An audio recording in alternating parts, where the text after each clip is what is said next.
কথায় আছে কারো পৌষ মাস কারো সর্বনাশ। কলম্বিয়ার দাপটীয় জয়ে দ্বিতীয় রাউন্ডের জন্য কপাল পুড়ল পর্তুগালের। শেষ মুহূর্তের চরম উত্তেজনায় চরম নাটকীয়তায় ডিআর কঙ্গোকে কেমন করে হারালো কলম্বিয়া।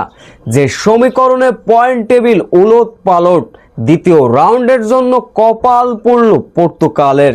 যে সর্বনাশের সম্মুখীন তারা। বিস্তারিত জানতে প্রতিবেদনের সঙ্গে থাকুন।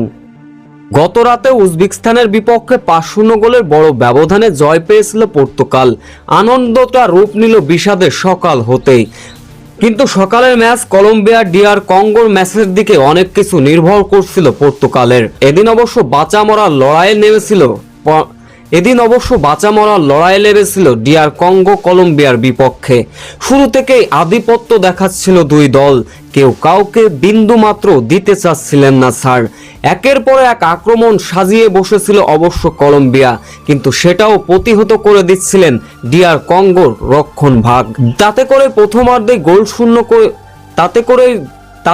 প্রথমার্ধে গোল শূন্যতে বিরতিতে যায় দুই দল।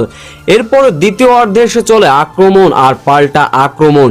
একের পর এক আক্রমণ চালালেও কলম্বিয়া গোল নামের যেন সেই সোনার হরিণটা খুঁজে পাচ্ছিলেন না। ম্যাচের বয়স তখন 63 মিনিট। তখন ডিআর কঙ্গোর আক্রমণাত্মক, কিন্তু সেই ডিআর কঙ্গোর দূরপাল্লার শটটি লাফ মেরে সেভ করলেন কলম্বিয়ার গোলরক্ষক। না হলে হয়তো বা অঘটন ঘটতেও পারত। এরপর ম্যাচের বয়স যখন 76 মিনিট, এবার কলম্বিয়ার নিখুঁত আক্রমণ। ডিবক্সের ভিতর থেকে অসাধারণ এক গোল করলেন মুঞ্জা। তাতে করে 1-0 গোলে লিড পেয়ে যায় তারা। আবারও ওই মুঞ্জোর আক্রমণ, এবার অন বেসেস অন। গোলরক্ষককে ফাঁকি দিয়ে গোল করে বসেন মুঞ্জা, তবে ভিআরে দেখা যায় সেটা অফসাইডের কল্যাণে গোল বাতিল হয়ে যায়, যার ফলে শেষ পর্যন্ত বাঘের সিংহের মতো লড়াই করে ডিআর কঙ্গোকে 1-0 গোলের ব্যবধানে হারালো কলম্বিয়া। সেই সঙ্গে এই জয়ের ফলে পর্তুগালের কপাল পুড়ে গেল। যে সমীকরণে দ্বিতীয় রাউন্ডের জন্য কিছুটা মহা বিপদে পর্তুগালের, যার ফলে যে সমীকরণে দ্বিতীয় রাউন্ডের জন্য রোনালদোর পর্তুগাল পড়ল মহা বিপদে। বিশ্বকাপের মঞ্চে এখন পর্যন্ত 2টা করে ম্যাচ খেলে ফেলেছে কলম্বিয়া এবং পর্তুগাল, যেখানে দুই ম্যাচের ভিতর 2 জয় হচ্ছে কলম্বিয়ার, পয়েন্ট হচ্ছে 6। গত ম্যাচেও পয়েন্ট টেবিলে শীর্ষে ছিল পর্তুগাল, 2 ম্যাচের ভিতর 1 ড্রয় 4 পয়েন্ট। এখন প্রশ্ন হচ্ছে তাহলে কি করে বিপদে পড়ে গেল পর্তুগাল? এই 4 পয়েন্ট নিয়েই তো খেলতে পারে দ্বিতীয় রাউন্ড।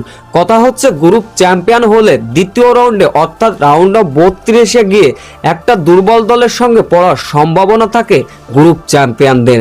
সেক্ষেত্রে হয়তো বা কিছুটা ক্ষতির মুখে পড়তে হতে পারে পর্তুগালের। তো অবশ্য যদি শেষ ম্যাচ দুর্দান্তভাবে জয় তুলে নেয় পর্তুগাল, তাহলে তাদের পয়েন্ট হয়ে যাবে 7। আবার অন্য প্রান্তে যদি কলম্বিয়া তাদের নিজের শেষ ম্যাচ হেরে বসে, তবে তাদের পয়েন্ট হয়ে থাকবে 6। তাহলেও গ্রুপ চ্যাম্পিয়ন হবার একটা সুযোগ রয়েছে কিন্তু পর্তুগালের। অন্য প্রান্তে গ্রুপ চ্যাম্পিয়ন হবার লক্ষ্যও কিন্তু ধরে রাখতে পারে কলম্বিয়াও।